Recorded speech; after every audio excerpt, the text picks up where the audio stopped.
सुखपुरा गांव अपने हरे भरे खेतों और पुरानी चौपाल के लिए मशहूर था। चौधरी साहब गांव के मुखिया थे और उनका बेटा विशाल मुंबई से इंजीनियरिंग करके लौटा था। पूरे गांव में उसके स्वागत की धूम थी। देखो सुखपुरा वालों, मेरा बेटा इंजीनियर है, इंजीनियर। अब गांव की तकदीर बदलेगी। अरे अरे अरे चौधरी साहब की जय जय, चौधरी साहब की जय। पापा, मैं ऐप बनाऊंगा, सारी समस्याएं खत्म करूंगा। भैया, गाय चोरी की समस्या का भी ऐप है क्या? हाँ भाई, जीपीएस चिप लगाओ गाय पर। बेटा, हमें तो बरसात चाहिए, क्या ऐप बादल लाएगा? बुआ जी, वेदर एप्लीकेशन है मेरे पास।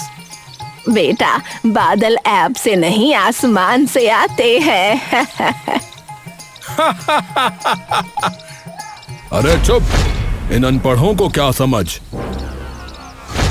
चौधरी साहब अपने बेटे की तारीफ कर रहे थे। भीड़ के एक कोने में रामू चुपचाप खड़ा सब देख रहा था। वो सीधा साधा किसान था जिसे दिखावा पसंद नहीं था। मुखिया जी, एक बात बताओ। अरे रामू, तू किसान है, तुझे क्या? जी, बस ये पूछना है कि विशाल क्या करेगा? बादलों को नोटिस भेजेगा?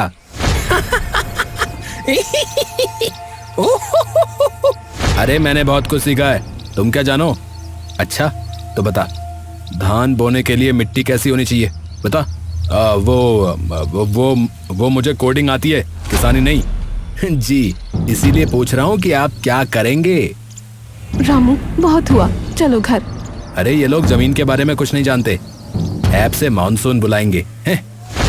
मुखिया जी, रामू सही कहता है, फसल सूख रही है, ठोस समाधान चाहिए। अरे मैं ड्रोन लाऊंगा, ड्रोन से पानी छिड़केंगे। भैया, तालाब सूखे हैं, ड्रोन में पानी कहाँ से लाओगे? ये मैं सोचूंगा, मैं एक्सपर्ट हूँ, मैं सोच के बताऊंगा। पहले मिट्टी में हाथ डालो, फिर पता चलेगा मानसून क्या है। चल सावित्री, खेत देखने चलें।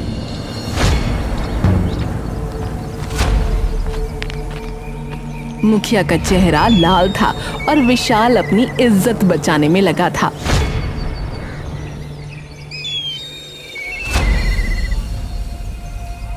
पूरे गांव की विशेष बैठक बुलाई गई। मुखिया के हाथ में मौसम विभाग की रिपोर्ट थी। चौपाल में सन्नाटा पसरा हुआ था। अरे सुनो सब, मौसम विभाग ने चेतावनी जारी की है, इस बार भारी बारिश होगी। क्या क्या कह रहे हैं मुखिया जी? भारी बारिश है? भारी बारिश? अरे हाँ भाई हाँ, नदी खतरे के निशान को पार कर सकती है और सुना है बाढ़ आ सकती है। बेटा, ये वैसी बाढ़ तो नहीं जैसी 40 साल पहले आई थी, तब तो पूरा गांव बह गया था। दादी, अब वो जमाना नहीं है, अब इंजीनियर है हमारे पास। मुखिया जी अब क्या होगा? हमारी फसलें पहले सूख गई थी, अब बाढ़। यह बहुत गंभीर मामला है, हमें तुरंत कोई कदम उठाना चाहिए। अरे रुको रुको, घबराने की कोई बात नहीं है। अरे क्या कह रहे हो विशाल भैया, क्या करोगे तुम? है क्या करोगे? अरे मैं बहुत कुछ जानता हूँ और मेरे पास समाधान है। क्या है वो समाधान, बताओ। अरे है कुछ, बाद में बताऊंगा, मुझे एक काम है, मैं आता हूँ। रामू, कहाँ जा रहे हो? तालाब देखने, वहाँ का भूगोल ठीक नहीं लग रहा। पर बारिश होने वाली है। इसीलिए तो जा रहा हूँ, जब बारिश हो तभी पानी का रास्ता समझ आता है। रामू पंचायत से निकलकर सीधा पुराने तालाब की ओर चला गया। वो काफी देर तक नालियों, मिट्टी से भरे पानी के रास्तों और गांव के भूगोल को ध्यान से समझता रहा। देख, ये नाली बंद हो गई है, अगर यहीं से पानी रुका तो पूरा गांव डूब जाएगा। तो क्या करना चाहिए? पहले इसे खोलना होगा, फिर पुराने रास्ते को साफ करना होगा, पर अब देर हो गई लगता है। कुछ ही घंटों बाद आसमान ने अपना रंग बदल लिया। पहले हल्की फुहारें पड़ी, फिर देखते ही देखते बादलों ने पूरे सुखपुरा को अपने आगोश में ले लिया।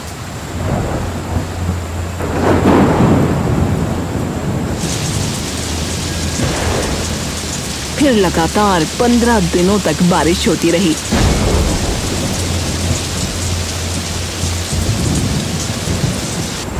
अरे भगवान, बारिश तो थमने का नाम ही नहीं ले रही। मेरी कोठी में पानी घुस गया है बेटा, क्या होगा? ए दादी, ऊपर चलो, नीचे मत रहो।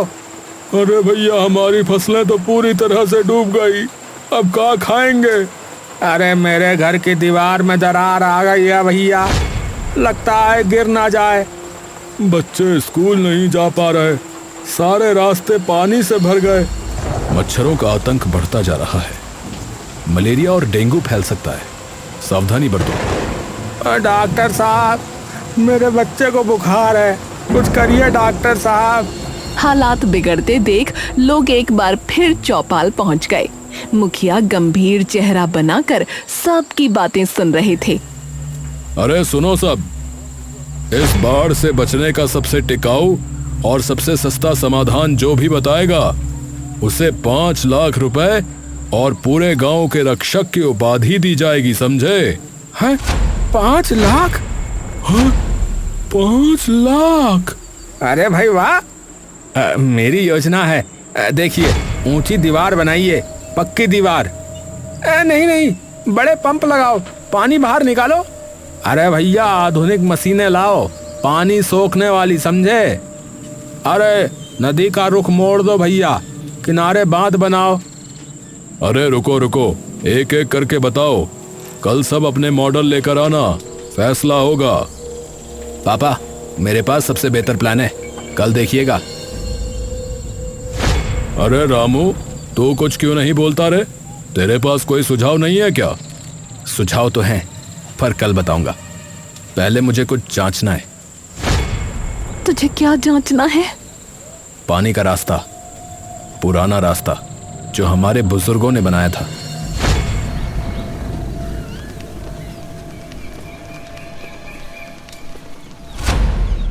पंचायत में सभी अपने अपने मॉडल लेकर पहुंचे। किसी ने नक्शे बनाए थे, किसी ने लकड़ी के छोटे छोटे मॉडल तैयार किए थे। अरे देखो मेरा मॉडल, 3 बड़े पंप लगाएंगे, सारा पानी निकल जाएगा। हाँ। अरे बकवास, पंप से क्या होगा? अरे दीवार चाहिए भैया, दीवार, ठोस दीवार। अरे नहीं नहीं, अरे मशीनें लाओ, जापानी तकनीक वाली, हाँ, उससे ही होगा काम। अरे अमेरिकी तकनीक बेहतर है भैया। अरे चुप, सब चुप। देखो, यह है मेरा प्लान, नदी के ऊपर advanced hydro electric power plant. हैं? क्या बोला ये अंग्रेजी में बकर बकर? अरे मतलब आधुनिक जल विद्युत संयंत्र, वो पानी भी रोकेगा और उससे बिजली भी बनेगी, समझे? अरे क्या बात है भैया, क्या बात है। अरे बिजली भी बनेगी और पानी भी नियंत्रित। अरे भैया, ऐसा हो जाए तो गांव हमेशा के लिए सुरक्षित हो जाएगा भैया। हाँ, देखा, मेरे बेटे का दम, इंजीनियर है, इंजीनियर। अरे विशाल भैया की जय, विशाल भैया की जय। अरे भैया, आपने तो कमाल ही कर दिया। और सबसे अच्छी बात, इसकी लागत सिर्फ 30 लाख रुपए है। गांव वालों की मदद से हम ये कर सकते हैं। हाँ, 30 लाख? हाँ, मैंने खुद डिजाइन किया है। लोग विशाल के समाधान से इतने प्रभावित हुए कि किसी और की बात सुनने को तैयार ही नहीं थे। रामू अभी भी चुपचाप पीछे खड़ा सब देख रहा था। तू क्यों नहीं बताता अपना प्लान? क्योंकि उनकी नजर ऊपर है, नीचे नहीं। मैं कहूंगा तो सुनेंगे नहीं। तो अब क्या करेगा? उन्हें देखने दो, जब पानी आएगा तब पता चलेगा कि असली समाधान क्या है। क्योंकि विशाल का बताया गया प्लान बहुत ज्यादा समय लेगा, इन लोगों को यह समझ नहीं आ रहा है।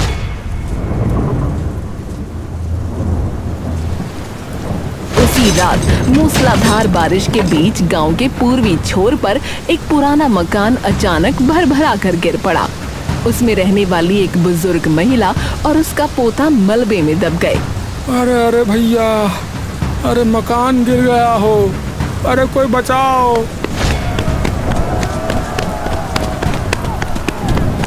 अरे भैया, क्या होगा अब इसका? अरे जल्दी करो भैया, अरे जल्दी मलबा हटाओ, अरे लोग दब गए हैं। बचाओ, मेरा पोता, मेरा पोता। किसी तरह ग्रामीणों ने उन्हें मलबे से बाहर निकाला। बुजुर्ग महिला बुरी तरह घायल थी, हालांकि पोता सुरक्षित था।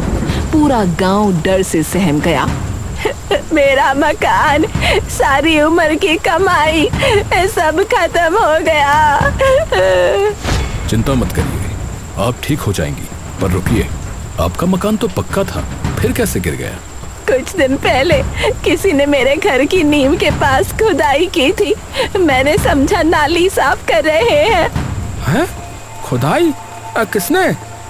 अंधेरा था, पहचान नहीं पाई।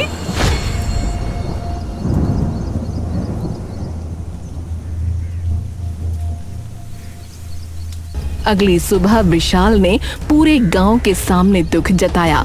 लोगों की निगाहें उस पर टिकी थीं। देखिए, ये बहुत ही दुख की बात है। अगर हम समय रहते मेरा आधुनिक समाधान अपनाते तो शायद ये हादसा टल जाता। सच कह रहे हो विशाल भैया, बिल्कुल। और एक बात, कल रात मैंने गांव में कुछ संदिग्ध गतिविधियां देखी। हैं? संदिग्ध? क्या मतलब? उम्मीद करता हूं कि कोई हालात का फायदा नहीं उठा रहा होगा, जानबूझकर नुकसान पहुंचाने की कोशिश। क्या कह रहे हो विशाल भैया? किसी ने जानबूझकर?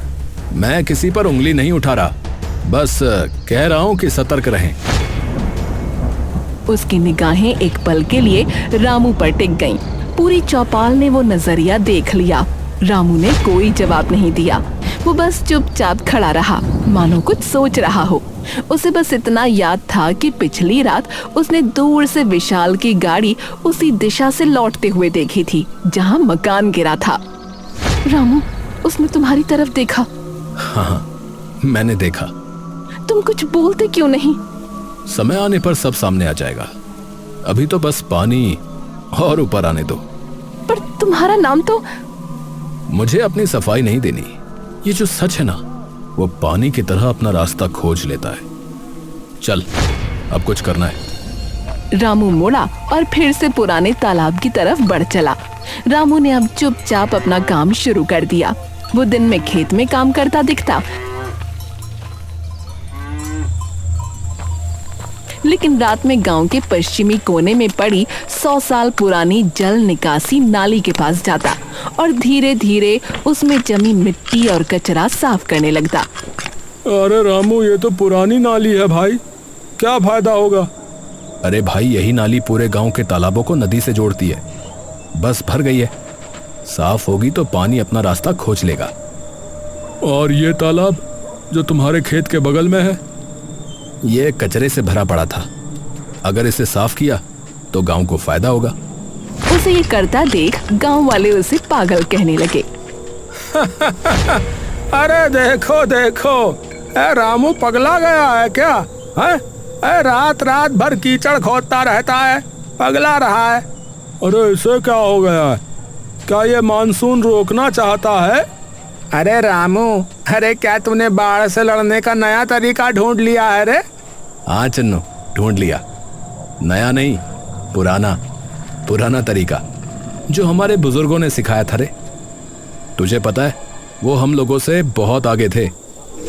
विशाल ने ये सब देखा और उसे चिंता सताने लगी। वो तुरंत मुखिया के पास गया। पापा, रामू कुछ कर रहा है। रात में छिपकर नालियां साफ करता है। अरे तो क्या हुआ भाई? अरे तो क्या हुआ भाई? नाली साफ करने में क्या बुराई है? अरे समझिए ना, वो पुराने नाले और तालाब को खोल रहा है। अगर वो सफल हो गया तो पानी नदी की तरफ बहने लगेगा। फिर लोग क्यों मानेंगे मेरा जल विद्युत संयंत्र? हैं? तो क्या करना चाहिए फिर? मैं उससे बात करता हूँ एक बार, क्योंकि बाकी सब तो मेरी बात मान रहे। बस वही अपने दोस्तों के साथ अलग रास्ते पर लगा हुआ है।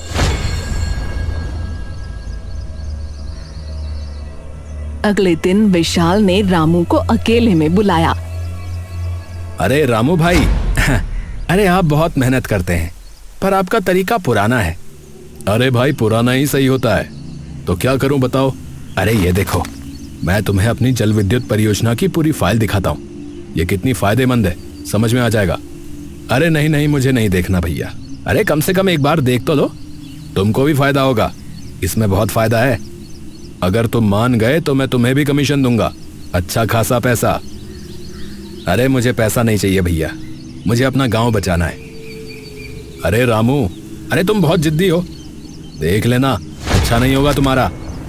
विशाल ने लिफाफा वापस जेब में रखा और चला गया, लेकिन जल्दी में उसकी जेब से एक कागज निकलकर कीचड़ में गिर गया।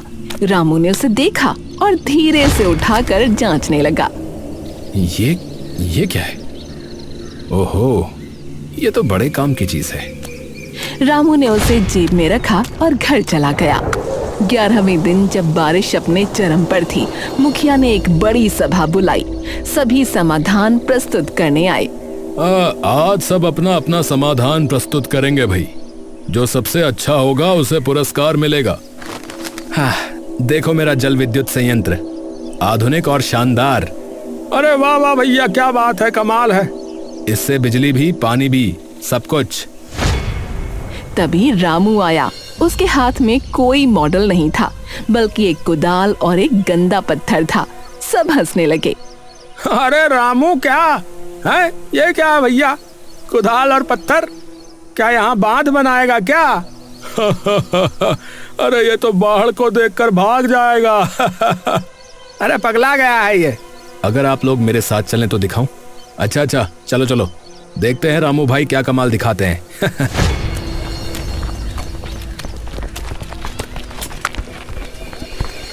सब रामू के साथ उसके खेत के बगल वाले तालाब पर पहुंचे। वहां देखकर सबके होश उड़ गए। अरे ये तो वही तालाब है ना जो कचरे से भरा हुआ था। बड़ा साफ दिख रहा है भैया। और भैया इसमें तो पानी भी भर गया है अब। अरे देखो, इस नाली से पानी बाहर नदी की तरफ बढ़ रहा है। देखो भाई, हमारे पूर्वजों ने ये नालियां और तालाब इसलिए बनाए थे, जब हमने इन्हें भर दिया तो पानी गांव में ही रुकने लगा और बाढ़ आने लगी। बस इन्हें साफ करना है और पानी की प्राकृतिक दिशा बहाल करनी है। अरे वाह भाई, वाह भाई वाह। अरे ये है असली समाधान भैया। मुझे 5 लाख नहीं चाहिए, मुझे चाहिए कि सब मिलकर पुराने 10 नालों और 5 तालाबों की सफाई करें। यही असली समाधान है। जरा देखो, यहाँ पर बाढ़ का असर बिल्कुल खत्म हो चुका है। अरे हाँ भैया, अरे ये तो हमने देखा ही नहीं। हाँ भैया, ये तो हमने ध्यान ही नहीं दिया। अरे भैया एकदम सही बात है। विशाल गुस्से से आगे बढ़ा और चीखने लगा। अरे ये कोई समाधान नहीं है, हमें जल विद्युत संयंत्र तो बनाना ही पड़ेगा। भविष्य के लिए वही सही है। हाँ, सही होगा, पर तुम्हारा या तुम्हारे बापू का बनाया हुआ नहीं। ये लो विशाल, ये देखो, तुम्हारी जेब से गिरा था ये पर्चा है। ये क्या है? ये है तुम्हारे और तुम्हारे पिता के काले चिट्ठे का भांडा फोड़। इसमें लिखा है सरकारी ग्रांट का 60% तुम दोनों बांटोगे, 40% से नाम मात्र का काम। ये तो घोटाला है भैया। हाँ क्या? घोटाला? भैया घोटाला चल रहा है। अरे मोरी मैया, घोटाला हो रहा है, तभी बना रहा है ये विद्युत वाला बांध। अरे ये सब झूठ है। ये रामू ऐसा ही बोल रहा है, ये झूठ है। हाँ, अरे रामू ने नकली पर्चा बनाया है, ये झूठा है ये। तभी सावित्री आगे आई और उसने अपनी जेब से एक छोटा सा वॉइस रिकॉर्डर निकाला। उसने बटन दबाया। पापा, हमने बाढ़ का पूरा खेल रचा है। रामू को किसी भी तरह से निकाल दो, फिर हमारा जल विद्युत संयंत्र पास होगा और हम करोड़ों कमाएंगे, करोड़ों। है? अरे ये क्या भैया, अरे ये क्या, इतना बड़ा धोखा। विशाल, मैंने ये रिकॉर्डिंग पिछली बैठक में की थी, जब विशाल अपने पापा से बात कर रहा था। नहीं, ये जालसाजी है, ये झूठ है। अरे सबने सुन लिया विशाल, अब और झूठ मत बोल। सबके होश उड़ गए। मुखिया का चेहरा पीला पड़ गया। और आप मुखिया बनकर हमें लूट रहे थे। अरे इन्हें गांव से बाहर निकालो। हाँ भैया, बिल्कुल बाहर निकालो। हाँ भैया, बाहर निकालो। हाँ भैया, बाहर निकालो। रुको, इन्हें गांव से निकालने से क्या होगा? ये कहीं और जाकर लोगों को लूटेंगे। भैया तो क्या करें बताओ? तुम दोनों के पास करोड़ों का पैसा है ना? अगर सच में पछतावा है तो वो सारा पैसा गांव के तालाबों और नालियों की सफाई में लगाओ और खुद भी काम करो। यही तुम्हारी सजा होगी। अब ठीक है रामू, ठीक है, हम मान गए भैया।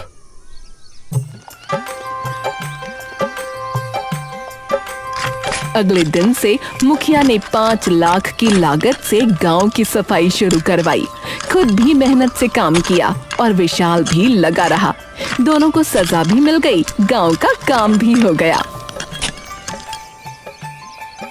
तुमने कर दिखाया। हमने कर दिखाया। तुम अगर विशाल की बातें रिकॉर्ड ना करती तो उसका राज शायद खुल ना पाता। हाँ, पर ये करने को कहा तो तुमने ही था। जो भी हो, अब देखो, हमारा पुराना तालाब, कुआं, नाली सब कुछ पहले जैसा हो चुका है। पानी के पास निकलने का इतना रास्ता है कि बाढ़ हमारा कुछ नहीं बिगाड़ सकती। रामू गांव का हीरो बन चुका था और अब लोग उसके मुखिया बनने की बातें कर रहे थे।